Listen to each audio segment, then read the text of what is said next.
दिमाग खराब हो गया तेरा? दिमाग खराब हो गया तेरा क्या? अबे ये जिंदगी है, कोई हलवा नहीं है जो मजे से ठूसे जा रही है और खिलाए भी जा रही है। अब्बा सिर्फ एक्टिंग करने के लिए तो कह रही हूँ। कौन सा कोई कह दिया कि जाके मौत के कुएं में कूद जाओ? तो थोड़ा सा सच की भिनक भी पड़ेगी ना उनको, तो अपनी मौत पक्की है। मौत। लो भाई, यहाँ पे महफिल सजी नहीं है, तुम पहले इख्तिताम को पहुंच जाओ। अब्बा बहुत अच्छे लोग हैं, मेरा यकीन करो। मीसम मुझे सब बता चुका है। बहुत ही शरीफ, मासूम और जहेज तक नहीं मांग रहे।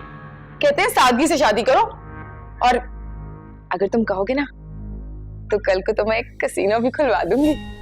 तुम्हें तो बस वहां जाना है और डेट फिक्स करनी है, और तो कोई काम ही नहीं है। और नहीं तो क्या? अबे शेख चिल्ली समझा है क्या? जमाने की ऊंच नीच क्यों समझता हूं मैं? बस ज्यादा लंबाई की जरूरत नहीं है, जाकर मीसम को सीधा सब कुछ सच सच बता दे। क्या सच बता दूं? सच वच नहीं बता सकती अब्बा मैं अब उसे पाने के लिए मैंने इतने झूठ बोल दिए कि मुझे तो खुद भी नहीं याद कि क्या क्या झूठ कहा है मैंने। इस सफर में ना मैं बहुत आगे निकल चुकी हूँ, वापसी का रास्ता अब नहीं है अब्बा। और वहां जाकर जो इतने सारे सवाल होंगे उसका जवाब कौन देगा?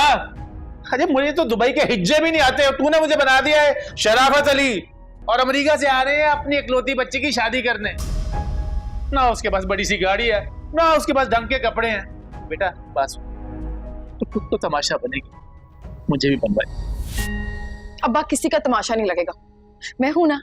तुम्हारे पास गाड़ी भी होगी, गार्ड्स भी होंगे और सूट बूट भी होगा। सब मुझ पे छोड़ दो, तुम बस जाने वाले बनो। पैसे कहां से हैं? पैसों का बंदोबस्त भी मेरी जिम्मेदारी, लेकिन अब्बा ये रिश्ता हम हाथ से नहीं जाने दे सकते। एक बार मीसम से शादी हो गई ना मेरी, तो समझो हुक्म का इक्का मेरे हाथ में। फिर उसे सब सच बता दूंगी, कह दूंगी कि ये सारे झूठ मैंने सिर्फ उसे पाने के लिए बोले थे, लेकिन कभी मेरी मोहब्बत पे शक ना करे।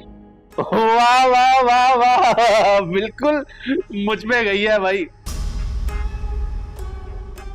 मेरे जज्बात भी ऐसे ही थे जवानी में, बस फर्क इतना है कि मेरे पास तेरे जैसा दिमाग नहीं था।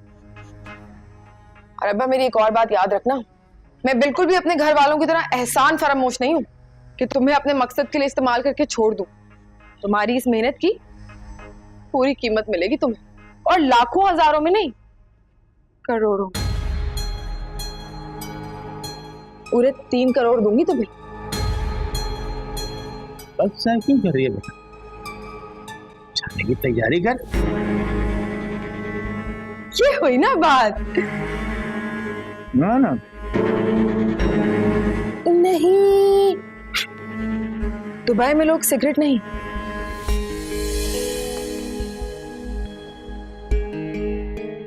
वेप पीते हैं। वेप? वेप क्या होता है बेटा?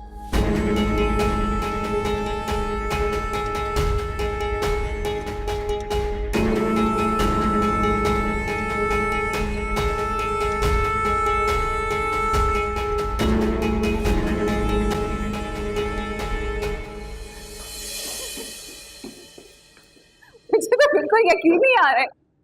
I can't believe it कि वफा फ्रॉड है। मतलब I still can't believe it।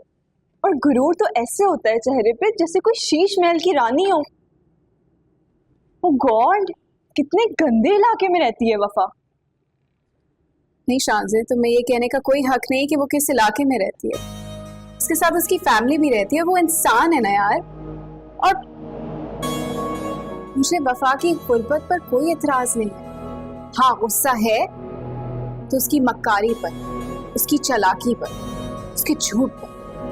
Meesam की बेस्ट फ्रेंड होने के नाते मैं उसे झूठ की खाई में गिरने नहीं दूंगी, क्योंकि एक अच्छे दोस्त का फर्ज होता है दूसरे दोस्त को बर्बाद होने से बचाना।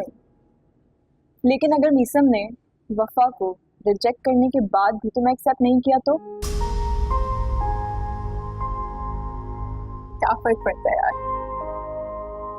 प्यार तो मैंने उससे किया ना। और मोहब्बत सिर्फ पाने का नाम ही नहीं, ना सब कुछ लौटा देने का भी होता है। और मोहब्बत किसी से छीनी नहीं जाती और ना ही जबरदस्ती की जाती। सारी बातें अपनी जगह, लेकिन मुझे एक बात समझ नहीं आ रही, इतने छोटे इलाके में रहने वाली लड़की इतनी महंगी महंगी गाड़ियों में यूनिवर्सिटी कैसे आती है?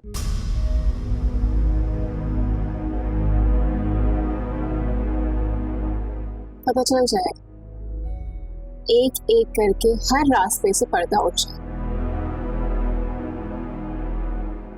मुझे पहले से तो अंदाजा था, लेकिन अब जाके यकीन आया कि वफा कितनी मक्कार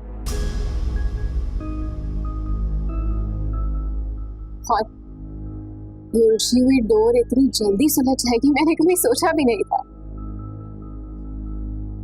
मीसम मुझे मिले या ना, लेकिन मैं उसे वफा के धोखे की आग में हरगिज़ चलने नहीं। शिजा, आई थिंक तुम्हें मीसम को ये सब कुछ फौरन बता देना चाहिए। नहीं, हरगिज़ नहीं। मीसम अभी मोहब्बत के शहर में है।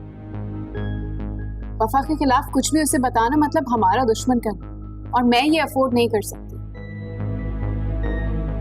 मेरी जिंदगी का एक ही मकसद, मीसम को वफा के चुंगल से आजाद कर। और फिर क्या करोगी?